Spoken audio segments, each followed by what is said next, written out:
Hello guys, Brad here again with another fragrance review. Today I want to look at fragrance from the house of Tom Ford, a fragrance house that I haven't talked about much on my channel. This one is called Mandarino di Amalfi. This is a decant that was sent to me by the Fragrance Decant Boutique. So once again, I want to thank these guys for hooking me up. This will be the fourth sample that they sent me. So after this one, um, I'm fresh out of decants from that particular business. Who knows if we'll get any more from them or not. But for now, let's just talk about this particular fragrance. It came out in 2014, listed as a citrus aromatic, and it's classified unisex as well. Top notes, and there's a lot of notes here, but I'll quickly go through all of them. Top notes of tarragon, mint, black currant, grapefruit, lemon, and basil.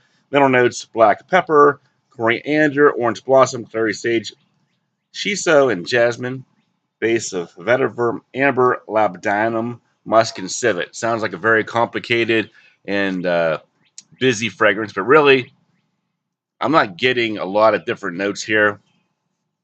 Now, one of the reasons I wanted to talk about this fragrance is because one of my favorite summer fragrances of all time is Tom Ford's Costa Azzurra. I got the full size bottle here. Beautiful bottle. Excellent summer scent. So I thought I'd try another one of these Tom Fords. I do remember one time I was at a boutique in Ohio, and I did get a chance to smell neroli Portofino, and I didn't really care for that one too much because neroli isn't really a note that I'm crazy about. I think it's okay, but it's not something that I would put in my top notes of all time. And unfortunately, kind of feeling the same way about this one here. The name implies Mandarino. Amalfi implies lemon, although Amalfi could be referring to the Amalfi Coast. What's interesting is that if you listen to my note breakdown, I didn't mention anything about mandarin or clementine or orange or anything. I did say orange blossom.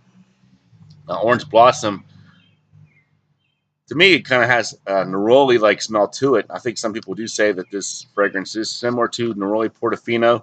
So if you didn't like that one, you might not like this one either. If you already have that one, this one might be redundant. I can't say a whole lot about that because I haven't really tried the two side by side. But yeah, it seems to me that this one's just kind of another neroli type fragrance. So when I first smell this one, yeah, I do get a little bit of a citrus there, but mostly neroli. Um, There's supposed to be some mint in here. Again, the mint is kind of overpowered by the neroli, and most everything else as well. I don't get a lot of spice here or depth, in the base. Just sort of a pretty much a neroli fragrance to my nose. Uh, so don't have much more to say about this fragrance than, if you already have a neroli fragrance, this one could be redundant. But certainly if you're like in your 30s and up, you should certainly check out some of these neroli fragrances. Tom Ford has a bunch, apparently, with neroli Portofino and the Mandarino di Amalfi fragrances. Xenia came out with a few with their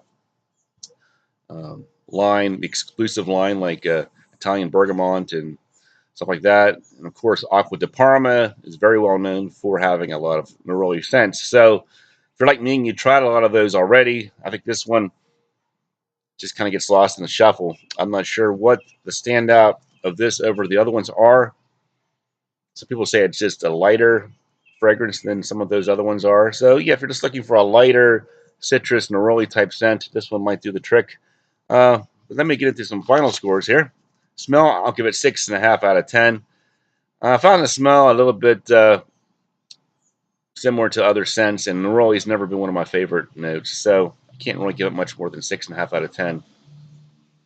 Rejection, 7 out of 10. Uh, I think this one does okay for about 2 or 3 hours, and then it kind of sits close to the skin. But I don't think it's really an all-day type scent. Versatility, 6.5 out of 10. Best for spring and summer.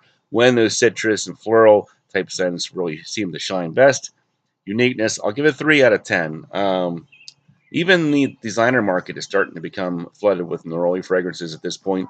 And, being that this is an expensive Tom Ford fragrance, I just can't really see getting too excited about this one, with the neroli once again being a prominent feature of the fragrance.